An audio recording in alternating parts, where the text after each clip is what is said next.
Mandalorian season 3 has come to a close. All 8 episodes, whatever it was. So I'm hearing, this isn't my opinion, this is just what I'm hearing.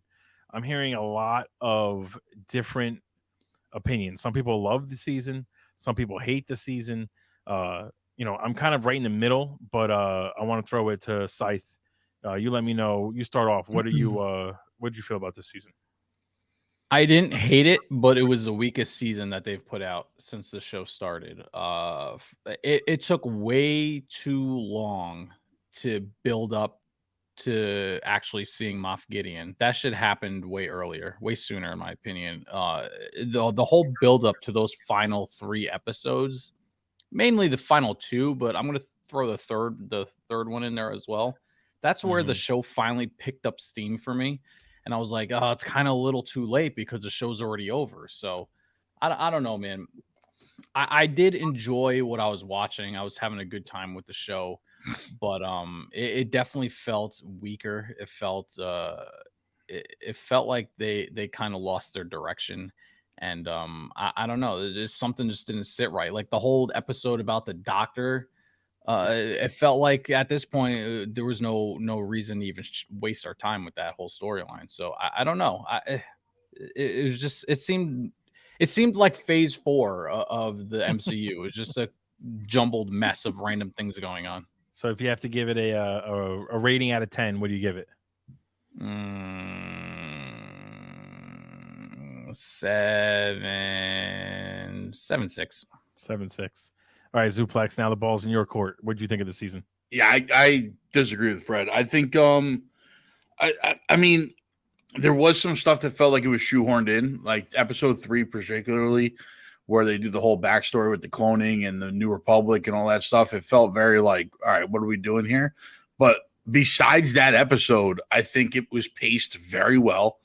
I think you got enough action in every episode to move the story along and keep us entertained while building towards the Maf Gideon reveal. I think leaving Maf Gideon till the end is the right move. Like you wanted to have that shock of seeing him come down in his own Beskar Mandalorian suit and be like, oh shit, like my man turned himself into a full-blown Mandalorian here. And all that. So I think it was smart to actually leave that towards the end and not do that reveal too early. Overall, like I love this season. Like I struggle to understand why people feel disjointed with this one because I was so locked in on every episode. You know what I'm saying? It was weird for me that like I kept hearing people like, oh, it's you know, not take a shot at Fred, but that no, because it was online. A lot of people were like, oh, it doesn't make any sense. Like this is all over the place. I didn't feel that at all. I was able to follow the storyline completely from start to finish. I understood where they were going with it. They were doing world building while telling the story of what's going on with the Mandalorians, and the show was less about. I guess the problem is for people is the show is less about Din and Grogu and more about them reigniting Mandalore. It was a Bo-Katan show. That's what Bo-Katan season. I don't even think it's a Bo-Katan season. I think it's a show about Mandalorians. No, I think it's about Mandalorians as a whole, but yeah, Mandalorian took over as the main character. She was the main character. She 100% took over as the main character. The leader of the Mandalorians now. Like, yeah, but people signed in for Din. So real quick, but what would you give it out of a 10? I was in 8.5. So I definitely, like I said before, I'm kind of like I find myself in the middle of the opinions, and I'm definitely like right in the middle with you guys. Like, my opinion is up until the last 2 episodes, I thought the show was fantastic. I was like just into everything. I was amped for what it was setting up. The storyline had me, all the intrigue, pacing, whatever. Then the last 2 episodes happened, and while those 2 episodes are exciting and intense and has some of the nicest visuals we've seen and action we've seen and all that stuff, to me they kind of crapped on everything that came before. Like I agree with Scythe. Gideon should have been revealed early, not in the Beskar armor, but they waited till like episode 5 to show that he's working with other people from the Empire, and you know they're talking shit about Thrawn, and all that stuff. And like that should have been earlier. Number one, in my opinion. Number two, I agree. The whole episode with the Doctor and Coruscant was like, it was a great setup, and maybe they will pay it off in the future, but it really never comes back into play.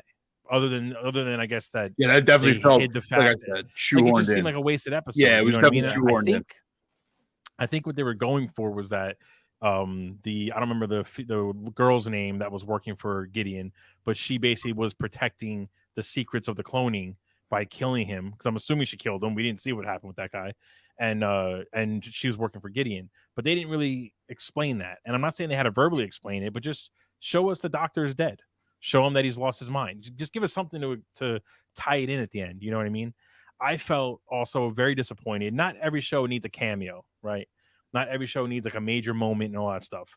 But they specifically showed us Gideon talking shit about Thrawn and flat out being like, you keep saying he's coming, but I don't believe he's really around.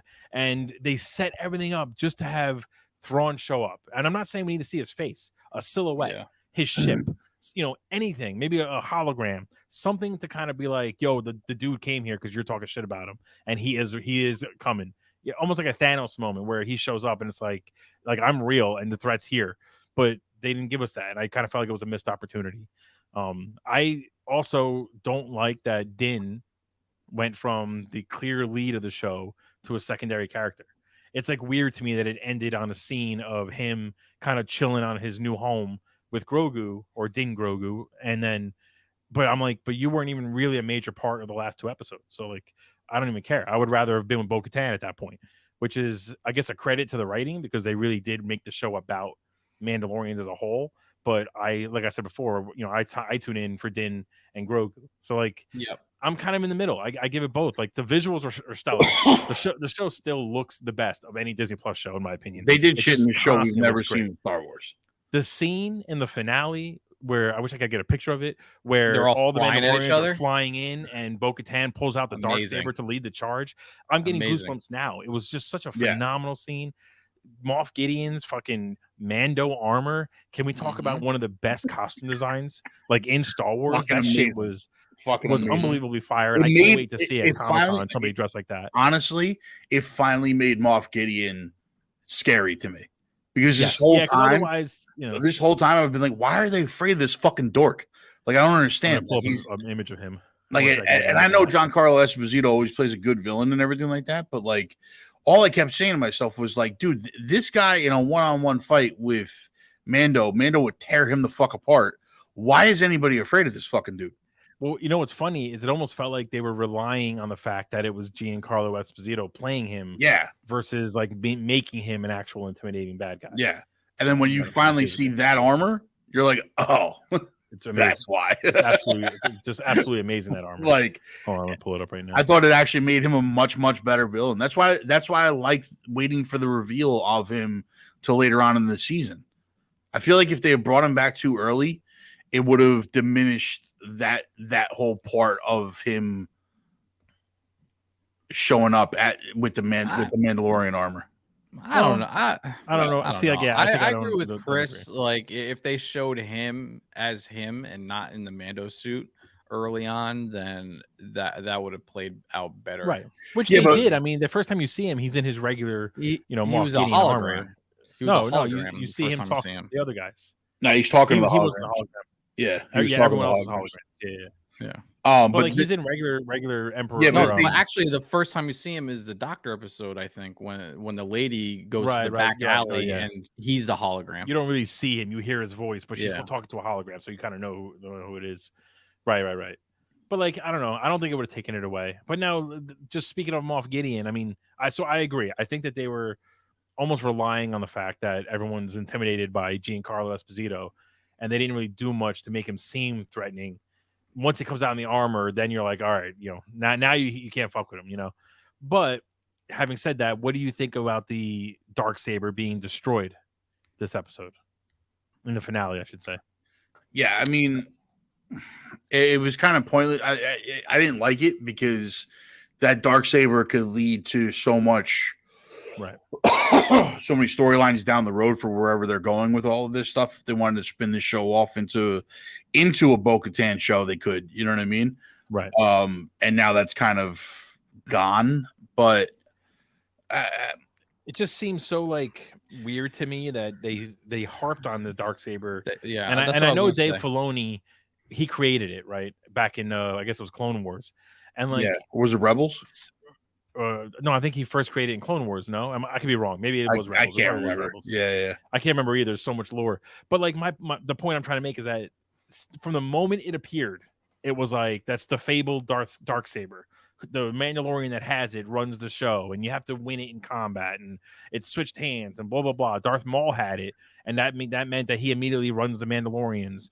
Then he lost it at some point. We don't know why he lost it. I mean, we know he dies at some point. We don't know when he lost it. We don't know how Gideon gets it.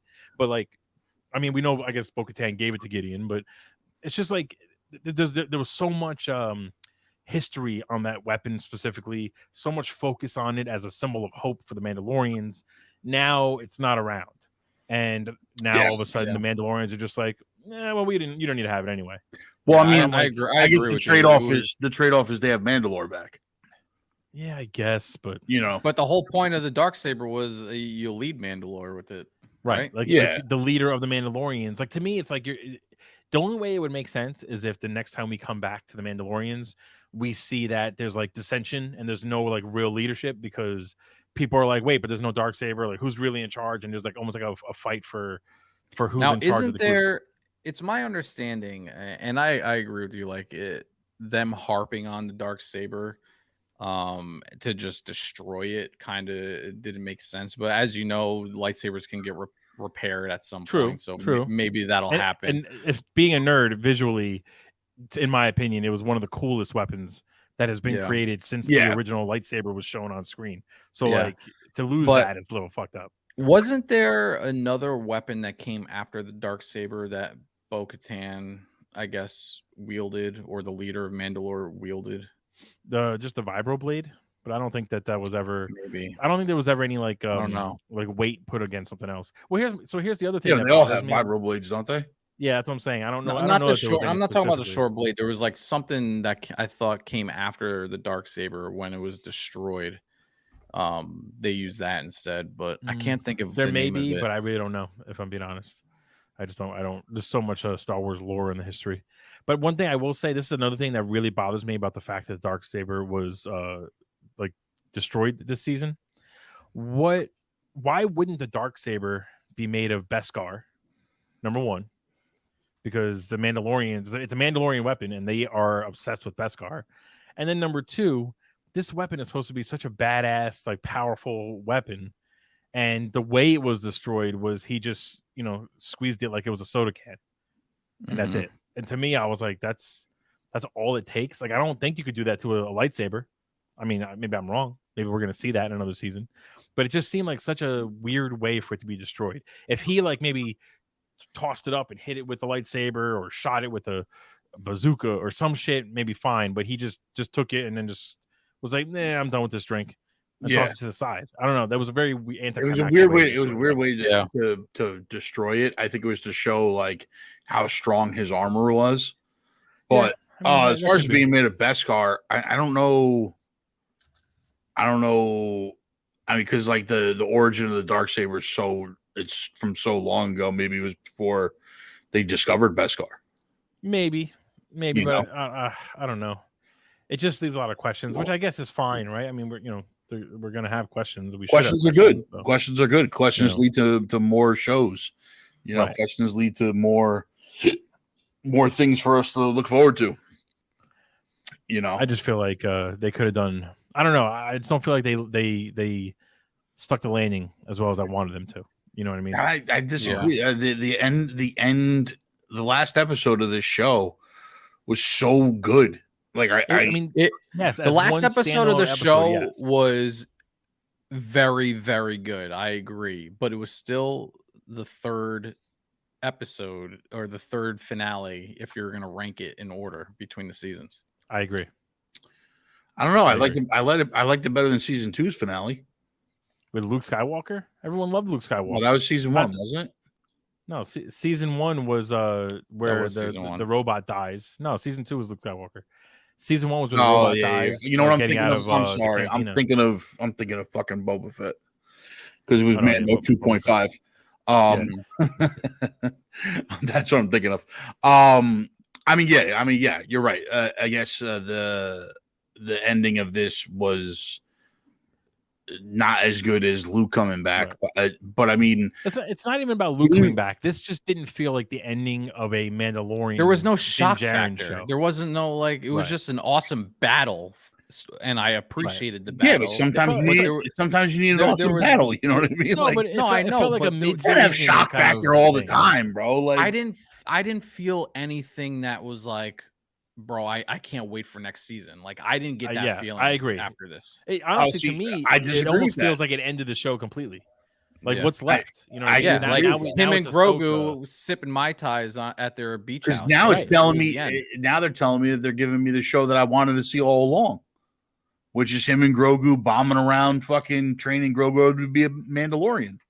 Yeah. Well, now I don't know if you guys know this, but technically, season 4 of Mandalorian is going to be a movie called The Mandalorian. Like they're not doing another TV show for Disney Plus. They're doing a movie called The Mandalorian. That's how they're going to kind of wrap up Din Djarin, specifically wrap up his storyline. Is that going to be the last thing with the storyline?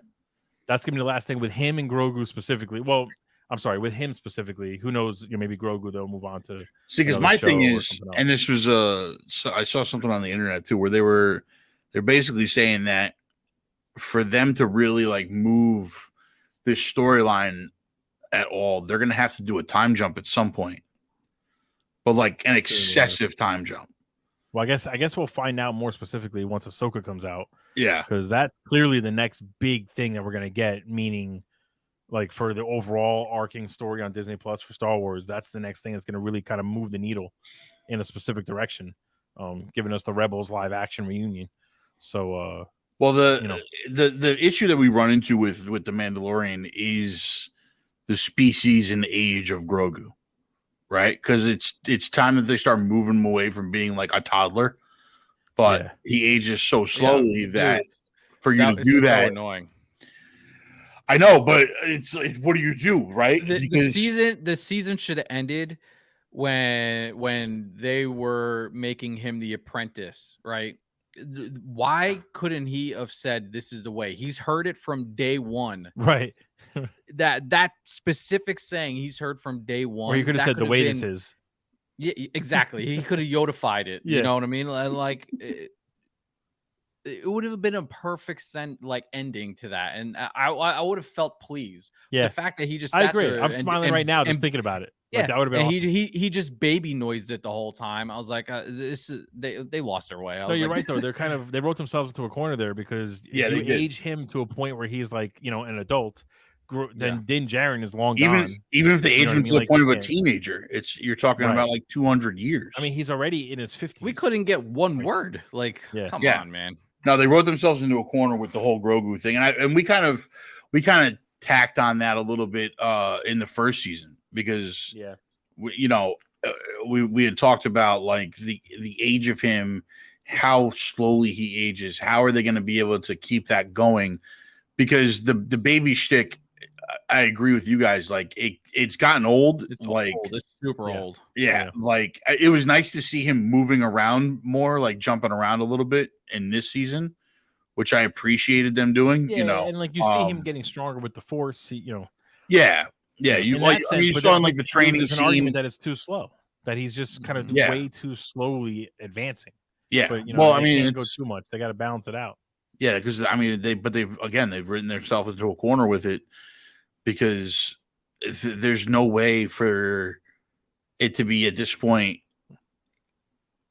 Like, how do they do a time jump where Din is still around? They really can't. They really can't, and that's the issue. Unless they do the movie, they do a big time jump for the movie, and the movie really has nothing to do with anything coming on Disney Plus. Well, let's say Din and Grogu on their own, doing their own thing. Yeah, let's say Din's 35. Yeah. Okay. Let's say he's 35 years old, somewhere around there. Let's say people, Mandalorians live to be. Let's give them an extra 25 years, 125. Right. Right. for them to age Grogu to the point where he's talking like an adolescent, like Yeah.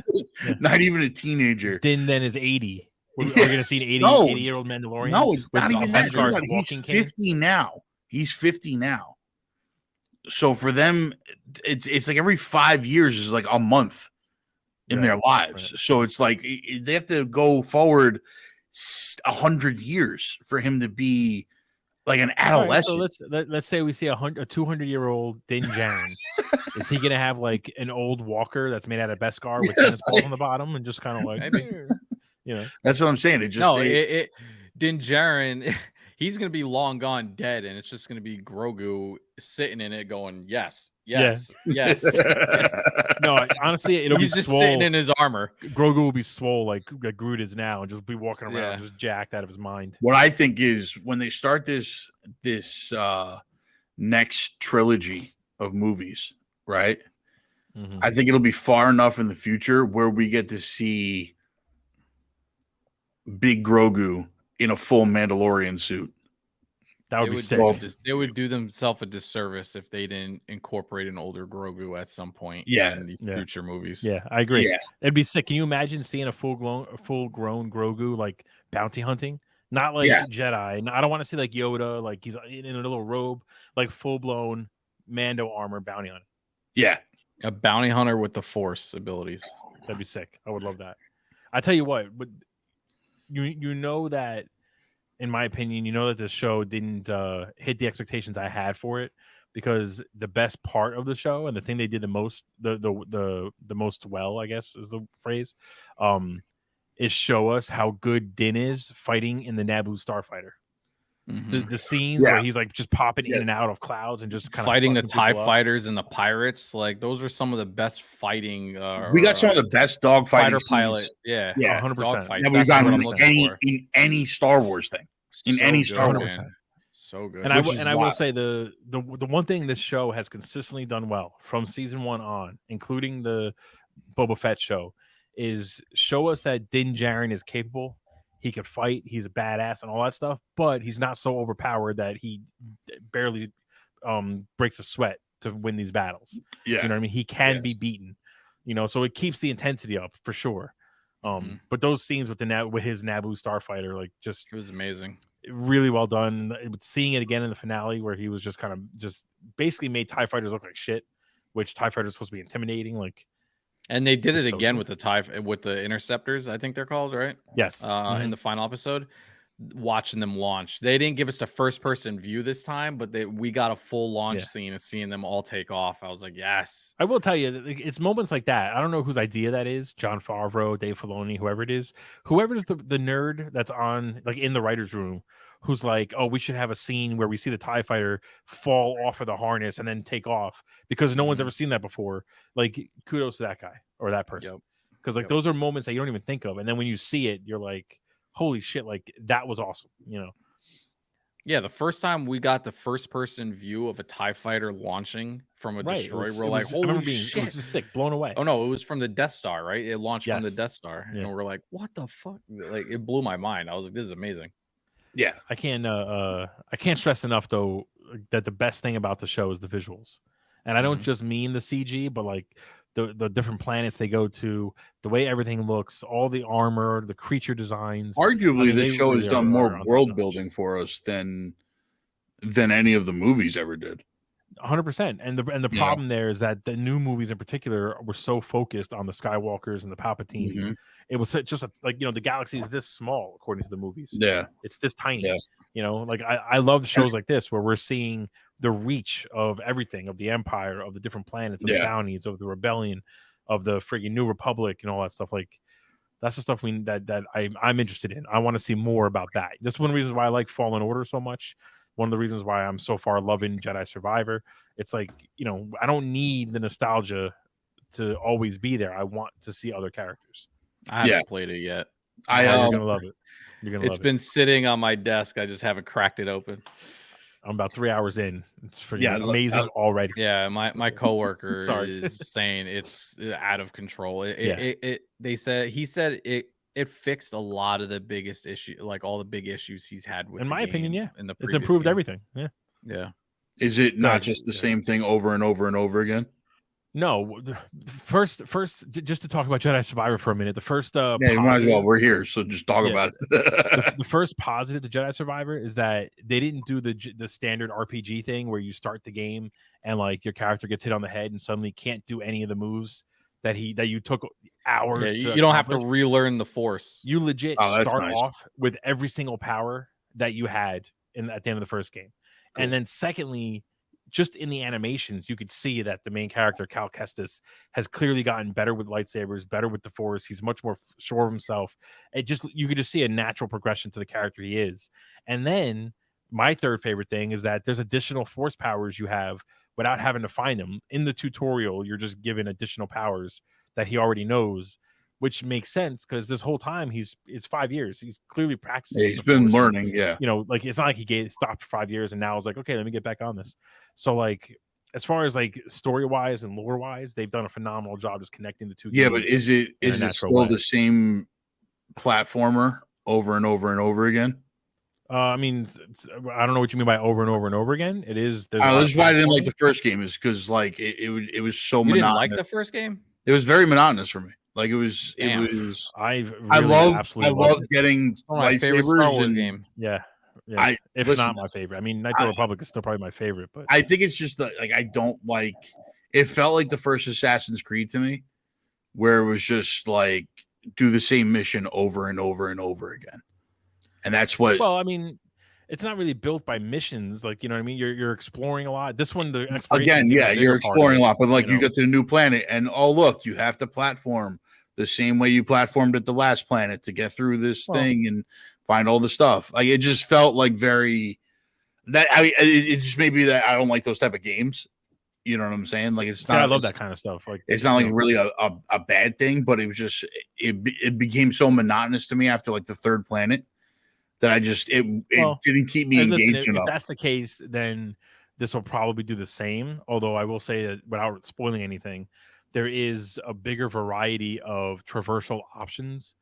So it doesn't always feel like you're not always just climbing a wall. There's actually a lot of other obstacles in your way and different ways. I just felt like there should be more battle. And like the first one really lacked a lot of fighting for me. There's a ton of. I mean, I'm like I said, I'm only 3 hours in, and to put in perspective, I took an hour and a half just to get through the tutorial. Because I'm slower. I like to just kind of look in every nook and cranny, and if I see something that maybe I could jump, I just jump and see what happens. And I spent another hour and a half in like the opening section of the second planet you go to, and I only like literally just last night got to the next big story moment, which is meeting a character. So like, I'm taking my time, but it just gives you a perspective of how much exploring you can do, and a lot of it's already locked off. Part of the problem with the first game for me, part of the problem with the first game was for me was it took so long to get to those story moments, and then they really didn't pay off when you got there. There's a lot of fighting in this one, but there's already a bigger variety of characters and creatures you're fighting. This is a bigger game than I mean, too. If you feel like that for the first one, I imagine you're going to feel like that for this one too. The gameplay is if there's more fighting going on, then I'm okay with it. You know what I'm saying? There's a lot more fighting. I've already fought, stormtroopers, very different versions of stormtroopers, different versions of droids from the Clone Wars, different versions of raiders, basically a whole bunch of creatures and animals. Like plus I've collected seeds, the chests, these new Force things that I'll let you guys discover if you play it. I've already fought big creatures, small creatures. I mean, all kinds of stuff. There's side missions in this one, which there weren't in the first one.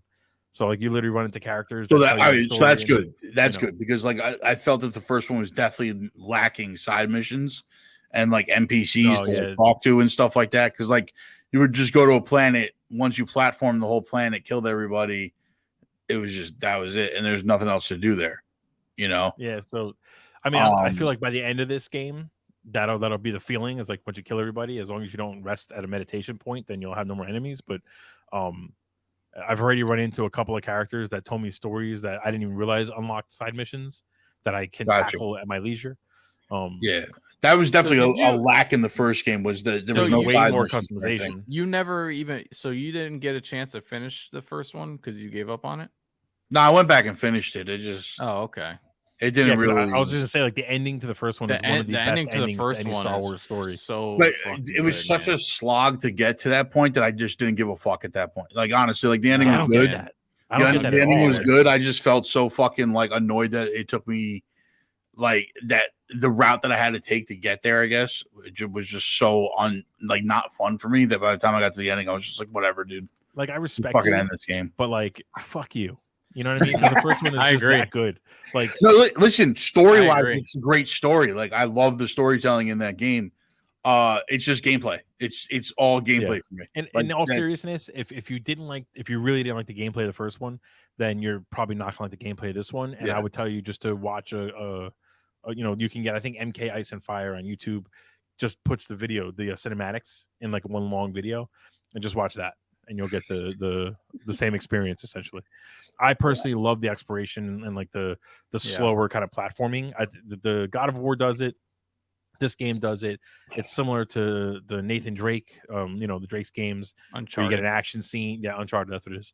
You get an action scene and then traversal and big puzzles. There's actually puzzles in this one that are very similar to the shrines in The Legend of Zelda Breath of the Wild.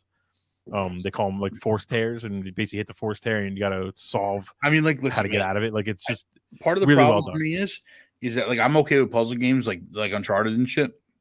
I actually like puzzle games like that. But when I want to play a fucking Jedi that wants to hack and slash shit apart, I want to hack and slash shit See, apart. I feel You know what like I mean? my opinion already. I on don't this want game- a puzzle game with a Jedi. In I my wanna- opinion, is on this game, I feel more like a Jedi than I have felt in any other video game that Okay. was Star Wars related. 'Cause what was that? And I mean What that was the other because one? Force using the Unleashed. Force powers while Force you're using the Unleashed. lightsaber. So, like this is- Force Unleashed was fucking amazing for me. I loved Force Unleashed. Force You know, Unleashed for was me- was my favorite Star Wars game. It still is my So, favorite Star Wars game. so for me, It Force was Unleashed, mine until Fallen Order. for me, Yeah, Force no. Unleashed is I feel the same way as you do. The gameplay was boring. The hack and slash, like, I don't like the button mashing hack and slash kind of shit, but the storyline was fantastic for the Force Unleashed games. Yeah. So to me, this is the right marriage of both that I would want. It's very much like God of War, in my opinion. If you like God Yeah. of War, the new Yeah, but I like God games, of War. This I didn't like so this then one. I don't know why. I mean, you start off with two stances. So like at the end of the first game, you have a double-bladed lightsaber and then Yeah, a yeah, regular yeah. one single lightsaber. You have that right off the bat, and you in the tutorial unlock just two. So you remember at the end of the first one, you can literally do a combo, and he would split the lightsaber in you two. rip them And apart. Yeah. this one, that's just a whole stance, so you can choose that separate from the other two. And it's so easy without realizing it. I'm using my force powers, using the lightsabers, and just kind of tearing through enemies, pulling things out of the environment to throw with the force. Like, I just feel like it's just the best. To me, it's right now in 3 hours. It's way better than the first one, and I loved it. The first one I give a 9 out of 10. I might have to And give this it a one is shot like- and see if I can get on board with it. I love it so much. I'm Yeah, bored I after gotta- the second planet, though. I'm gonna be very upset with Watch you. why I put up episode 1 of my gameplay on YouTube. So go check that out and see if you like the way I play. I like the gameplay there. And then All right, but if you don't, speaking of then don't bother. Cal Kestis, then like when do we see him? When does he come to the big screen? See, He's I would coming. think. I don't know, man. He's coming. If He's he already said is it. canon, I know he's coming, but if he's canon, it has to be before the original movies. So it's got to be Right. Yeah, because this place. Well, no, not before the original movies. The game before takes the place after originals. episode what 2? I mean, after episode 4. The game, Yeah, the game takes place between episode 4 and 5. does it? I don't remember, but it's got to happen when Vader's alive, obviously. Right. So, Vader's still around. I don't know. In that timeline, where does that fit with the It'd have to shows be that a are show, out? right? Or yeah, No, the but show, he or could, what, no, it what could be a current show or a shows are movie. out, or what show is coming, like Skeleton Crew. What timeline be does in that fall Ahsoka. under? I feel We're like not he could sure be in yet. the Ahsoka show. He could, I guess he could. No, but be. Vader's already dead in the Ashoka show. Yeah, but like I don't he know. would be Yeah, an but Cal old doesn't mean man Cal in Kestis. Ahsoka, right? Yeah, he could be. He's young in the Fallen Order games. You know what I Right. mean? He was Luke very is young in the young last when one. he sees Vader, so it's like now. What's Cal could I be don't in his know, man. 50s. He could be Obi-Wan's age. I guess. You know what I mean? He could be. We got a comment here. Master. If you could choose any celebrity to get tickled, who would it be? I don't know. It's a weird comment there, Emma. Yeah, I don't know if that's a troll comment or what, but I appreciate it. Lou Ferrigno. He would have a funny laugh. That's a good choice. It's a good choice. Anyway, going back to Mando, what would you like to see in the inevitable movie that's coming out? Let's go to who do I go to first before Scythe, I think, right? So Zuplex. What would you prefer to see in the Mando movie? I don't want a movie. You'd rather a show, or you just don't want any more? I'd rather a couple more seasons of a show. I'd rather see. I want to see Lone Wolf and Cub in the Star Wars universe. You know what I'm saying? Like, I want to see, because like they set it up at the end of this one that they could it's just going to be like him and Grogu bombing around, doing bounties, shit like that. Like, that's what I want to see. Like, I don't want to see a convoluted movie tacked onto this whole thing to just like kind of end things out. I want to see like 2-3 more seasons of him and Grogu building this bond, Grogu training more, Grogu aging him more. Even if you did like a 10-year time jump so he's not a toddler anymore, and maybe he's like a year old. all they got to do is they got to make him old enough that he can be played by an actual person. Yeah. Yeah. This way you don't have to spend all your money on the get CG, the little kid status. Prosthetics. Yeah, if they can get the little kid status. Like, you go hire Warwick Davis because he plays anybody who's famous. Just have him fucking talk. That's all you need. Yeah. Yeah, like that's. I mean, if they can get it to that point, then I'd be all right with it. And now, like thinking about like the Lone Wolf and Cub thing, I understand why they picked Grogu, because he stays a baby much longer, right? So you always have Lone Wolf and Cub. Because like the problem with Lone Wolf and Cub is that it ran so long that you're like, how's this kid still a baby? Yeah, you know what I mean? Like this anime's been going on, this manga's been going on for 10 years. You know, so I guess like that's why they chose Grogu's race. Yeah, I guess always the baby, but like at some point we need some sort of progression. So I don't know. I think a movie's a miss for Mandalorian, to be honest with you. I agree. So Scythe, what do you think? What would you want to see in the inevitable continuation of the Din Djarin saga? Din Djarin. Like, just give me Din Djarin and Grogu, like Zuplex said, and yeah, I do not. When you said a movie was coming, I mean they've already said that. They announced it, so that crushes this for me, man. Because that's one thing I do not want, because they don't know how to do movies anymore. It just to me that's what it seems like. And every announcement for the future movies, like Rey, Palpatine, or whatever name is coming back, it's just more kind of like I don't really know if I want. Knowing that Rey is coming back, despite hearing all kinds of negative things about it, and they're like, well, we don't care, she's coming back. Like, to me, that still tells me they're lost. They don't know what they're doing on the movie side, and I don't want them touching this project. I feel like the one reason why I would prefer it to be a show over a movie is that I wouldn't mind having it go to like an episodic kind of format where each episode is its own contained story, and it's just them going on a bounty, and by the end it gets wrapped up. It's like the old school kind of style of TV. It's nice to have the overarching season-long plot. Monster of the week. You know what I mean? Yeah, 100%. Like it would be cool. And to your point, the way the season ended, they clearly set that up for Din and Grogu. So it would have been cool to see Cad Bane and him battling to get the bounty. You know what I mean? Like, but now that's the kind of stuff I wouldn't mind seeing. You know what I mean? You can introduce other bounty hunters, and maybe instead of having like this big like galaxy defining moment with the Mandos, taking over Mandalore, just have him. Let's just see him doing battle with other bounty hunters, trying to beat them. I mean, they all have the same show. That's the show I want. You know what I'm saying? Like, and they could do different things with that. You can make it so like the bounty that they're going after is like a dignitary or something like that, and he gets wrapped up. That's the show we got, though. That's how this show started. He was just every episode. Do you want to come? Not really. Well, it was like the first half of season 1. But ever since then they haven't gone back to it. But that's what hooked us. I'm saying, and like as you keep going, it went away from that. Yeah. So I don't know. That would be good if they can return to actually doing bounty hunting, and if they're making a movie, I'm just picturing them just dragging something out just to fill time, and it not being so much about the two of them bounty hunting. It's just gonna be some weird overall story that they're gonna try to piece together in 2 hours. What else? So did we miss anything about the season? Is there anything specific you guys want to call out? I think we've pretty much covered most of it. Yeah, we covered most of it. Yeah. Yeah. I don't think that was the real Maf Gideon. I think it was a clone. I think it was a clone. And you don't think we saw all the clones get destroyed in that final episode? I think there was more. Okay. Bringing them back. Yeah, I there's no way he's gone. It's one of those things where you don't see a body. He fell to his death. You know. Not only do you don't see a body, but he's covered in Beskar armor that was just built, and like the whole point is that shit's like indestructible almost. Exactly. So one that is either that is the real Maf Gideon and he's not dead, or that was just a clone that gets destroyed and and the real one's off world somewhere with Thrawn getting spanked over his knee. Yep. That's in my head canon. That's what's happening. Yep. Thrawn is making him watch like a screen, and he's watching with everything coming over, and he's like, "You see what you did, you son of a bitch? That's what you get." Because Star Wars Celebration had a bunch of announcements, so we know we're getting the Ahsoka show, right? Which we're all assuming is where Thrawn shows up.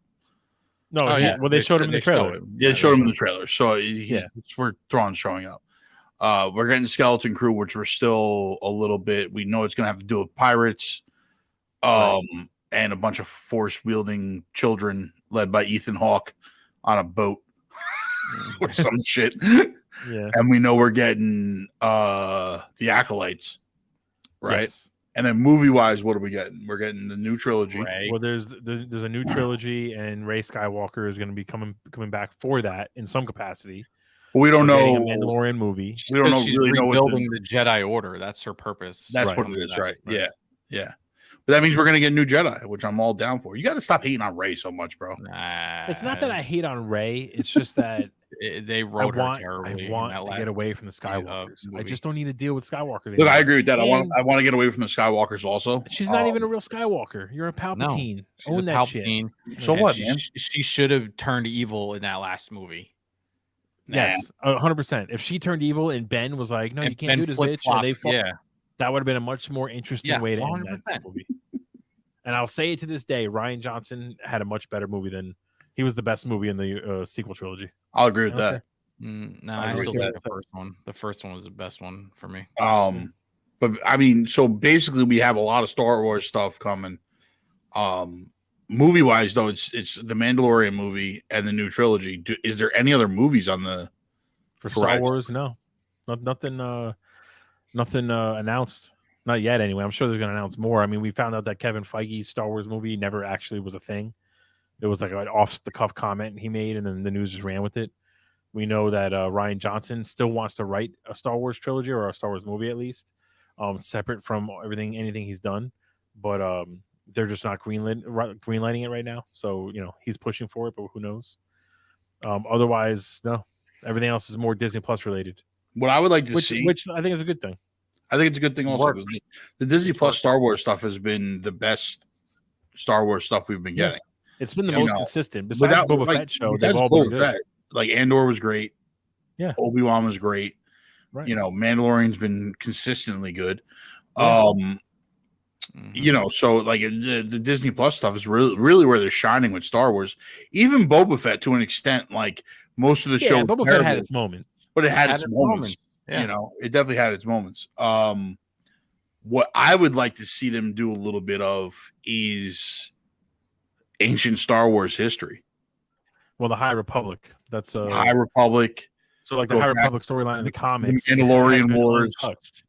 And they're supposed to do, they said a while ago they were going to do a High Republic trilogy, but we just haven't gotten any info on that. And last time they were asked about it, it was kind of like, we'll talk about it later. You know what I mean? So that's a whole era of Star Wars. The Knights of the Republic, to me, is the best Star Wars game. One of the best Star Wars stories ever made, ever written. Like, the fact that the remake got canceled is just atrocious to me. There's no sequel. There's no show. There's no movie. It's the dumbest thing in the world. That's a gold mine for Star Wars stuff. You have tons of Sith, tons of Jedi, bounty hunters out the ass, I don't understand what they're doing with that. It's unbelievable. It's honestly unbelievable. They haven't even gotten The into Knights that of the Old well. Republic is a perfect example of something that they could bring in. Or, hey, Force Unleashed. I mean, bring a Star Killer at some point. Right. I would love to make him canon. Forget the old storyline from the games.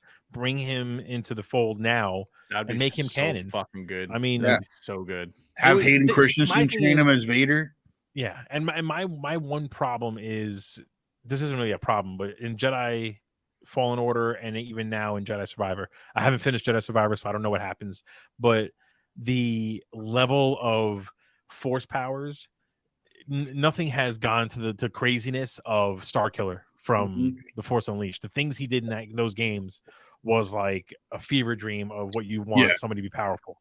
We know Vader. When he brought down the Imperial starship in that the Star Destroyer. The Star Destroyer. Like we saw Vader pull a ship in the Obi-Wan show. Yeah. But like, imagine seeing on screen like a Star Destroyer is about to like hit hyperspeed or something, hyperspace, and like Vader or somebody just kind of like throws their hand out and just fucking catches an entire Star Destroyer. Like, are you kidding me? The level of giddiness I would have if I saw that on screen would be out of this world. So I wouldn't mind seeing them hit that level with something. I don't know what exactly they would do it with, what property. It would have to be a movie so it looks right, but you know, I would love that. But I think we need better villains. Because far, Thrawn finally is coming. You know, he's the only Darth Vader level villain that they've ever really created. Yeah, you know what I mean. But I mean, like, listen, man, like the prequels gave us Darth Maul. You know, the new prequel gave us Darth Maul. The Clone Wars gave us Darth Maul. One prequel gave us Darth Maul. But the Clone Wars gave us like the Darth Maul that we all expected. Yeah, that's true. What's it called? Obi-Wan gave us the Acolytes, you know, which were pretty cool. Or the Inquisitors. The Inquisitors, yeah. The games and Obi-Wan. I mean, that's Star Wars Rebels. What I'm saying is on screen. I'm talking about a common thread. There's a common thread with everything you said. Dave Filoni. Yeah. Dave Filoni just knows Star Wars. You know what I mean? Like, they want a Kevin Feige for Star Wars. Kathleen Kennedy or whoever's in charge of fucking Disney should go, Dave, I'm not going to ask you any questions about Star Wars. Just do what you got to do and let him just run with it. He knows what he's doing. We need a good villain. He created the Darksaber. He created the lore for the Mandalorians. He created he brought Thrawn into the mix. He got the Inquisitors. Like, the guy knows how to friggin' make a Star Wars story and expand it, more importantly, into not the Skywalkers. So he's the guy that we need for sure. We need him to just run everything. 100%. Yep. I agree. But anyway, I agree. That's it for the Mandalorian deep dive. Let us know what you thought in the comments when you see this on YouTube.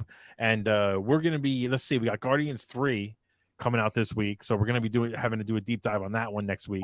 I'm excited. Then we got to finally get to Shazam, Fury of the Gods. When's Fast the Flash X is coming out soon. Flash comes out in June. So we got a couple of weeks still before that.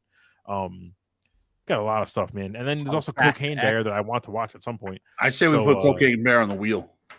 I think we're going to do that. We'll throw that on the wheel and let it come up naturally. Yeah. So Fred, what you might not know is we developed a, you know what, I could show you a wheel of movies. Hold on. Let me pull it up here and just share this with you. And the goal is, once we catch up here at the end of the episode, I'm gonna come up here on this bad boy, and we're gonna let me full screen it. Oh, damn it. We're going to click the wheel, and whatever it lands on will be the next movie we watch. We have franchises, we have directors. So in this case, it lands on Michael Bay. So we could just pick the first Michael Bay movie that he came out with, which is probably like The Rock. We would watch that, and we're going to deep dive it. We're going to go right down the rabbit hole of all these friggin' movies. We got a ton on here, and now I'm going to add Cocaine Bear. Sweet. And that's going to be what the next week's topic. Well, so basically, you know, right now we have Guardians. We'll do next week. Shazam, Fury of the Gods. We'll do the week after, and then at the end of Shazam, Fury of the Gods, we're clicking this wheel, and we're just going to watch whatever it tells us to watch. So we got a lot of movies on here: the MCU, the DCEU, Fast and Furious, Kevin Smith, Quentin Tarantino, all kinds of movies, and we're going to make it happen. So everyone's more than welcome to join us, and keep an eye out. If you have suggestions, you let us know, and we'll add that to the wheel. If that movie that comes up is on Prime, just watch party it. Hell yeah. No, hell yeah. That's a great idea. I didn't even think of that. Good call. We'll definitely do that. Yeah. So thank you guys for taking the hour to talk about Mando with me, and we'll be talking about Guardians. I hope you guys are going to see it this weekend. I'm trying to figure out when, but I'm going to try to go see it. I'm going to try to see it. Afternoon. It may be like a Monday thing for me, but we'll see how the weekend plays out. Right. And so I did see Shazam though, so I'm ready for that. All right, well, I gotta watch it. That's my fault. I'm the one who keeps putting it. I'm so this fucking guy's the one that told us to watch this stupid movie, and he doesn't even fucking watch it. My feet. Like, because it's fucking Shazam. You know? Yeah, I know. Anyway, I didn't want to watch it either, but I did. Okay, I didn't want to watch it either, but I did. All right, you're the one that made the call. We watched the movie. You have to suffer like the rest of us. Stop yelling at me. All right. Thank you guys. I already know what his score is going to be. Theater Room episode 82. Let us know what you thought in the comments, and we'll see you guys next time.